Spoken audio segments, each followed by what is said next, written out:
Imagine waking up one day in a place where the pain never ends, where flames surround you, and where there is no escape. You cry out for relief, for mercy, for even a single drop of water, but the only response is silence. What if it's too late? What if the choices you made on earth have sealed your eternity? Jesus told a terrifying, yet eye-opening parable about two men whose lives could not have been more different. But their eternal fates were even more so. One had everything, one had nothing. But in the afterlife, their roles were completely reversed. This is not just a story. It's a wake-up call about the reality of heaven, hell, and what happens after death. Keep watching, because by the end of this story, you'll be forced to ask yourself, where will I spend eternity?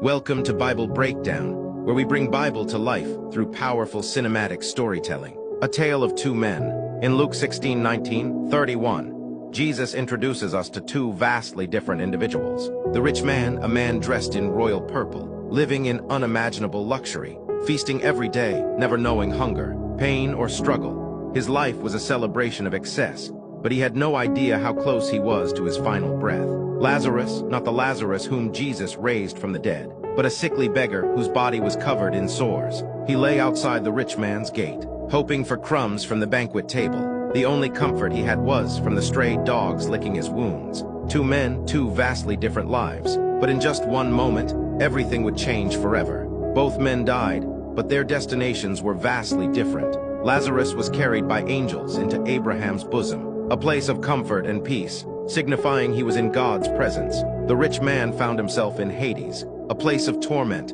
where he was burning in flames and in utter agony. He cried out for even a drop of water to cool his tongue. But there was no relief.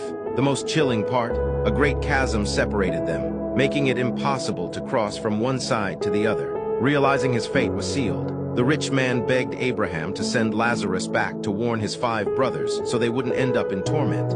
But Abraham replied, "They have Moses and the prophets. Let them hear them."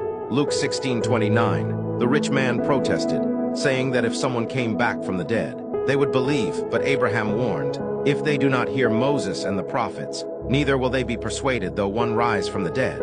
Luke 16:31. Even miracles won't change a hardened heart if it refuses God's word. This parable wasn't just a story, it was a warning. Jesus made it clear that our earthly choices have eternal consequences. It's not about wealth or poverty, it's about the heart. The rich man's sin wasn't that he was wealthy, but that he was selfish.